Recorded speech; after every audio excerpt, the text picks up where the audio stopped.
There'll be two presentations today. The first one will be by Upland Design.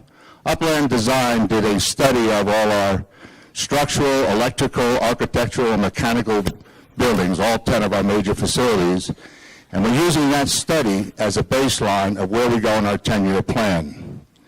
The second presentation will be done by Chambers. This is the next step in our 10-year plan. And when you listen to these two groups, I'd like you to keep two things in mind. One, it's a 10-year plan. We're not saying we do this the next year or the next 5. It's 10 years, minimum. Second one is, it's a work in process. Okay, your comments, the reason we're having this meeting today, your comments, your suggestions, and everything else are welcome. Whether you come up at the end of this meeting, send us an email, stop us on the street, whatever. It's your plan, so we want everybody involved in it. The last thing I would ask is that you withhold all your questions until both presentations are over. And at that point, both companies, the management, and the board of directors will hang around and answer all the questions you have. So without further ado, I'd like to introduce Derek Clement from Upland Design. Okay, close enough? My esteemed partner is with me, Scott Nicholson, who's a civil engineer, and both of us are wondering who's on the golf course. We appreciate you coming in today.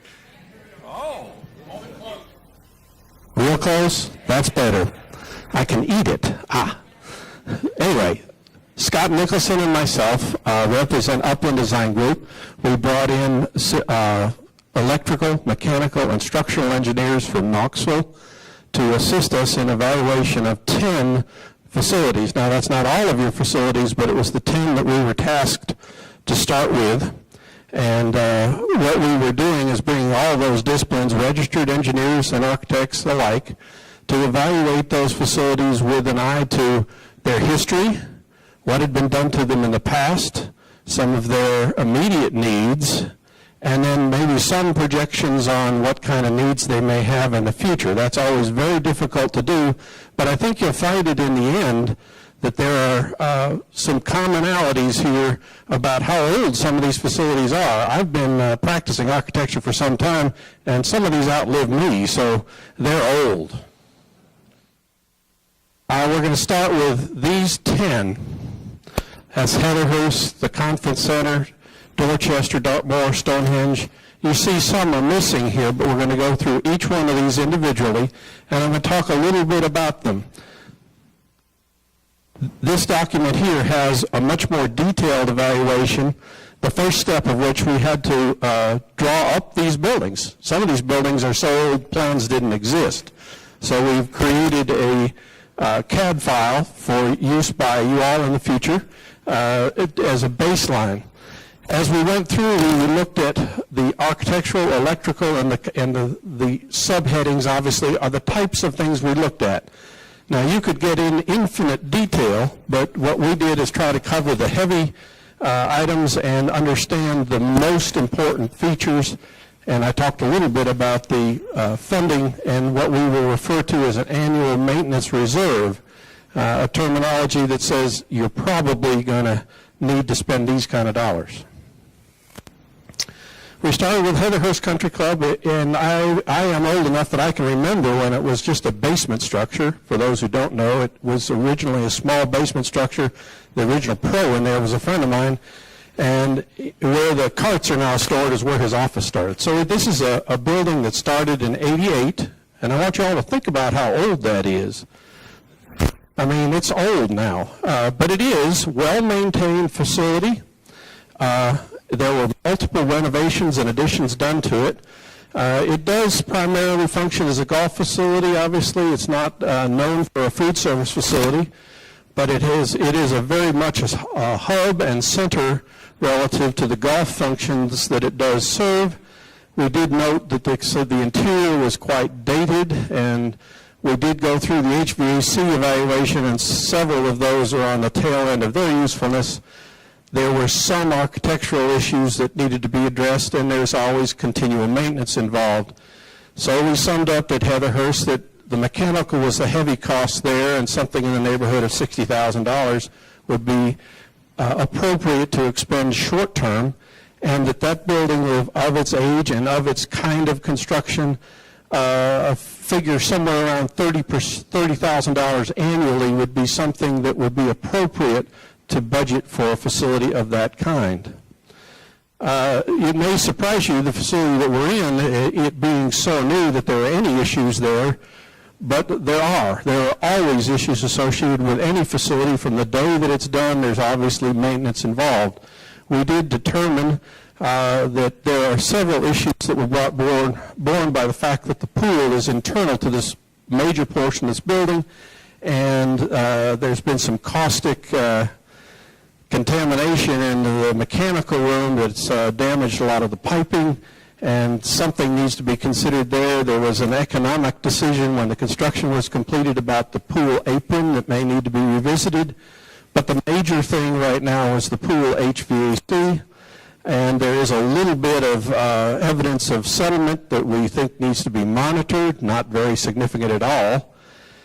And there was a notice that we found a part of a wall that was poorly insulated above the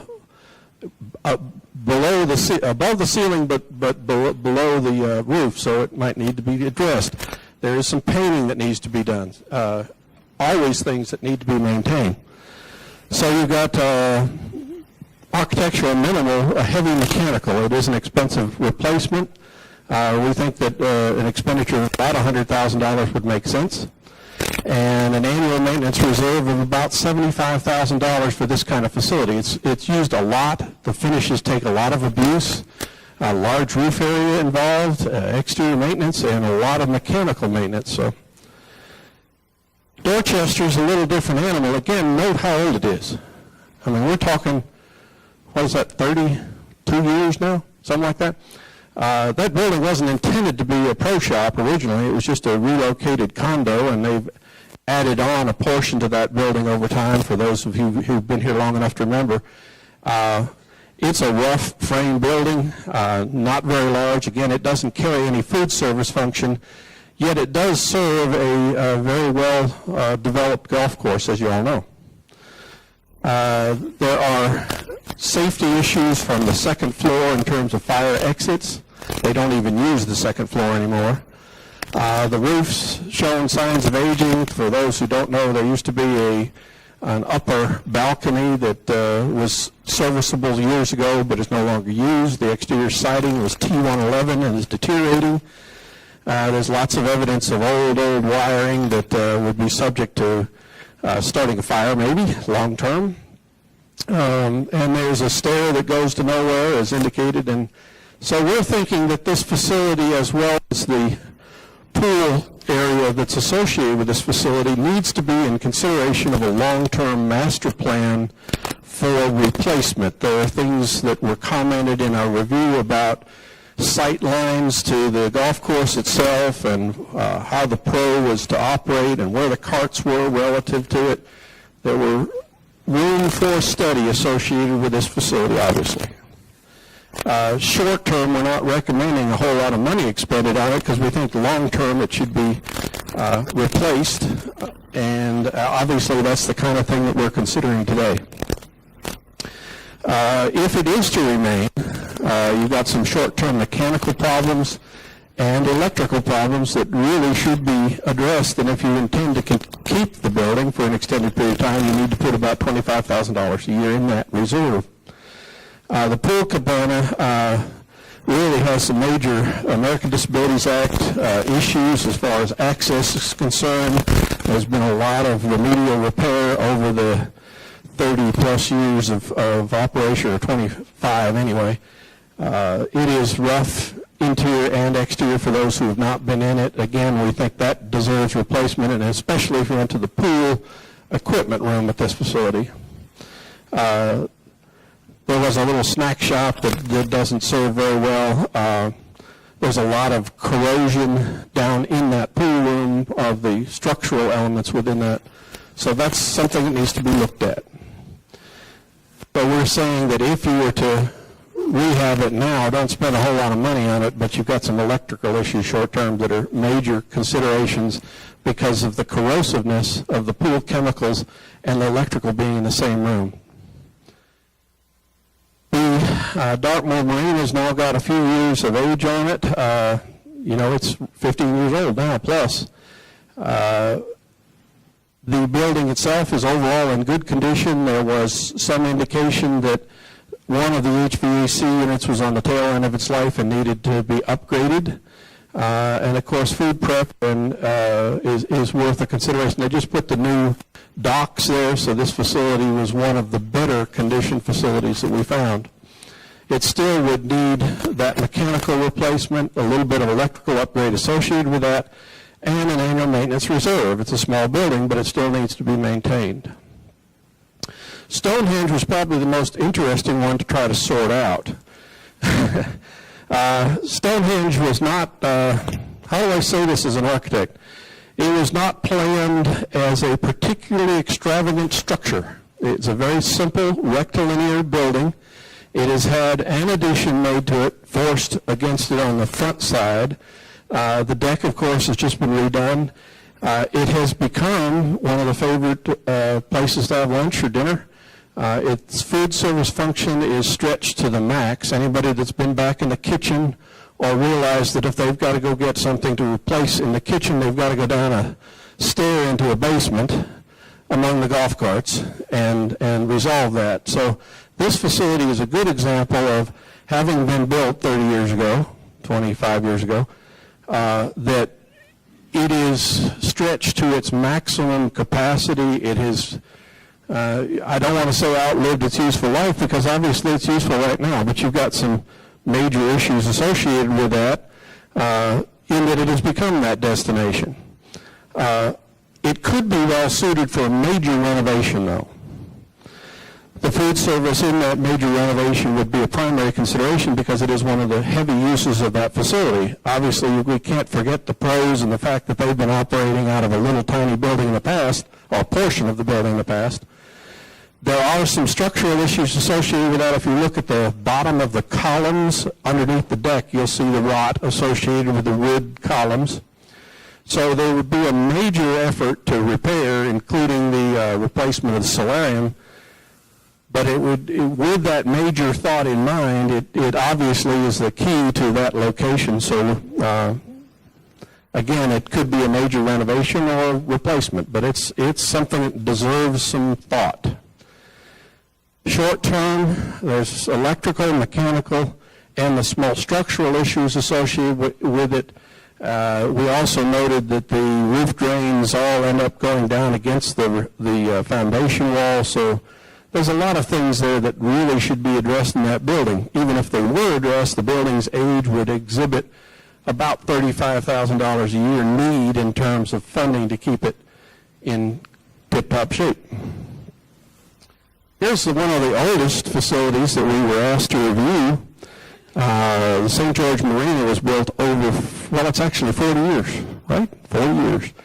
It was a metal building when it was originally constructed. It was constructed in such a way that the grading was done extremely minimally, so the uphill side has a significant drainage problem associated with it. The metal building has lasted reasonably well, considering its age. The interior finishes obviously show their age, and the building itself has served a very functional existence. What we noted at this facility was the site is so nice that it's an opportunity waiting to happen. You've got the pavilion that was used for the fish fries in the past. The parking, there's no handicap parking at this time, but we think that this area, again, ought to be considered in an overall master plan, understanding that there's a building there that's 40 years old, and you ought to be looking at the piece of land as the biggest asset. The building itself has gotten a lot of use out of it already. So we've got a lot of Romex wiring again, and we ought to be considering replacing the HVAC because it's over 15 years old. Again, the $35,000 here is because of the drainage issue. There's a lot of electrical Romac issues, and the mechanical is referenced there. So we would be spending a lot of money on a facility that's frankly not worth a lot as a facility, but of course the real estate is. Annual maintenance on that building, if it were to retain, wouldn't be that much, but again, it's on its downside of its years of use. Another building that's extremely old, if you look at the original construction, is the tennis courts. Now, it's been added onto again multiple times, and there are issues associated with it that the courts themselves are in good shape. The structure of the main building is in good shape. Lighting has been upgraded recently, so the play courts are probably not the most offensive. The problems associated with drainage are still there because of how the building was sited, and probably the most noteworthy is the office and meeting space that's provided for that building makes it pretty much handicapped inaccessible. So you've got some toilet issues. It does have a ramp up to it, but once you're there, you can't get down to the courts without going down steps. And that was done, again, very old and a long time ago, and with consideration. So what our recommendation there would be, there could be a major renovation at that facility and do something with the office space and meeting space associated with the building, but the building structurally itself is in fair shape. I will give you one issue we did find. When the building was doubled in size, the end wall columns were not afforded any bracing. That was done when they added the second pair of bays, so it's not a big fix, but it was something we noted mechanically, that the middle of the building lacks wind bracing. So you've got a little bit of structural, mechanical exhaust fans. And that building, there was a lot of discussion about whether air conditioning was possible and how could you and what the cost was and that kind of thing. Big discussion. Obviously, that building needs more ventilation. Whether it's air conditioned or not is certainly not reflected in that $17,000 figure. Again, we would hope that you would carry an annual maintenance reserve for the facility. The multipurpose building is now, again, in that 30-year category, 25 anyway. It has had no additions, but it has had some reconfiguration interior and reuse interior. Their exterior wood on the siding of the building needs to be replaced. The built-up portion of the roof needs to be replaced. The shingles were, but the EPDM portion of the roof needs attention. The HVAC units, based on their age, are ready to be replaced. So there's consideration should be given to major renovation at that facility. And of course, the adaptive reuse of it may dictate other expenditures. So architectural, there's a lot of exterior finishes to be replaced. The electrical, there's a lot of added Romex cable, although originally the building was done in conduit. There's room for replacement of some of the electrical items. Structurally, the building is sound, and although there's been a lot of interior renovations from time to time, everything's in pretty fair shape, except some of the exterior finishes. Again, an annual maintenance reserve is scheduled to that building, too. Druid Hills is I guess, the grand dame or the grandfather of the whole thing, and represents that kind of construction where back in the day, you dug down to the rock and decided, okay, we'll put a footing here, and then we'll build a building on top of it that sort of follows the form. The building has been through, those who don't know, I was a part of one of those renovation additions. It's been through multiple renovations and reuse of existing facilities. It serves a multitude of capacities. There's been a tremendous amount of money spent in that facility over the years, making it into a very functional facility. But each time, it's a bigger challenge, and for those who remember, there's been some structural failure in roof members at one point. We did a full evaluation of the building and found several of the things that need to be considered. We think that even though there's been a lot of money spent on this facility over the last 30 years, 35 years to be exact, that long-term, you might want to consider the functions that are occurring there and whether they should be continuing to occur there. It serves two functions, obviously, as the golf center for Druid Hills and the food service side and the entertainment side. So it's really a facility that deserves the kind of study long-term and planning long-term. If you retain it, understand there's a lot of expense associated with it. We found things like the exterior refinishing is in repair.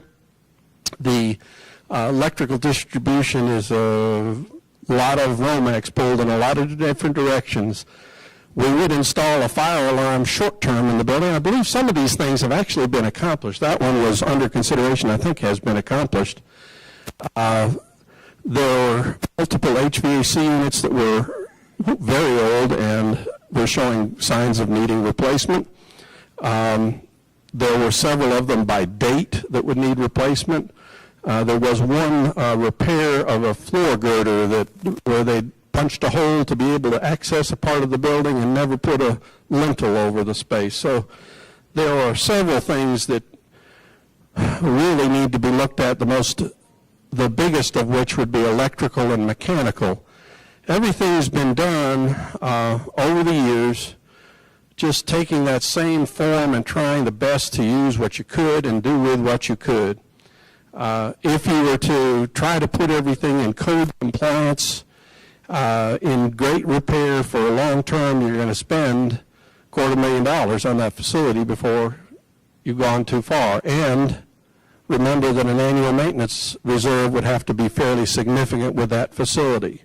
So I think that's one that gets a lot of variety of use, but needs to be thought about in terms of how it fits into the overall master plan.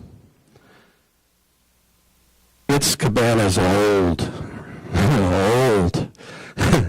We were pretty quick in saying that one needs to be replaced. We found lots of things there. My structural engineer got really jumpy over that. So that was a fairly easy recommendation to make. Actually, if you fixed it all, you might as well have built one new anyway. That's what that number says. Okay. So we took all those numbers that you saw and went through the whole process with each of those facilities and determined that, and these are based on rough numbers, but they're based on factual issues that we determined as we went through. But you could spend almost $1 million on those 10 facilities to correct existing deficiencies or conditional deficiencies and never miss it. You would see its improvements, obviously, but if you were trying to make everything up to date, that's what kind of money you would be spending. The interesting thing there is if you look at the annual reserve, that's $293,000. So what you got is the annual reserve is 1/3 of the overall costs that we ought to be spending right now. What's that tell us? Well, maybe we're a little bit behind on annual maintenance and ought to be doing some of these things that need doing. If we were in lockstep with what we should be doing, that number on the left would be the 293, say. So that's what we've determined so far. We did this as an overall report, and as I said, it's here for anybody to look at in detail if they so chose. We'll be available for questions afterward. So what I'm going to do now is turn it over to John Snellinger with Chambers, who was looking not to the past and what is, but rather what could be, and I'm sure that he's going to have great enlightenment. John, it's all yours.